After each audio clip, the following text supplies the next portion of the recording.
Hi అండి. ఈరోజైతే నేను మా బాబు లంచ్ బాక్స్లోకి వాడైతే వెజిటేబుల్స్ అసలు ఏమి తినడం లేదు. ఈ ఈ 1 వీక్ నుంచి అలవాటు చేశానండి. సెకండ్ చదువుతున్నాడు, సెకండ్ స్టాండర్డ్. అందుకని వాడి కోసం పాలు పోసి ఇలాగ ప్లెయిన్గా క్యారెట్ పాలకూర పాలేసి క్యారెట్ ఫ్రైలోను చేస్తున్నానండి.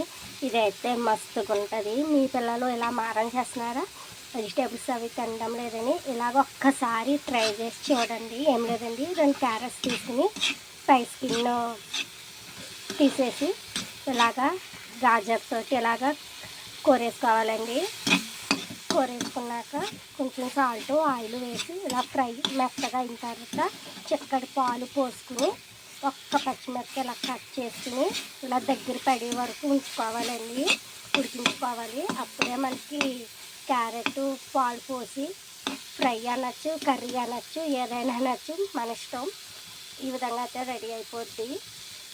ఇది అయితే పిల్లలు భలే ఇష్టంగా తింటారండి. మా బాబు కూడా భలే తింటాడు. ఈ వీడియో మీకు నచ్చిందా? అయితే లైక్, షేర్, సబ్స్క్రైబ్ చేయండి మన వెంకట దొరికి యూట్యూబ్ ఛానల్కి. Bye, thanks for watching.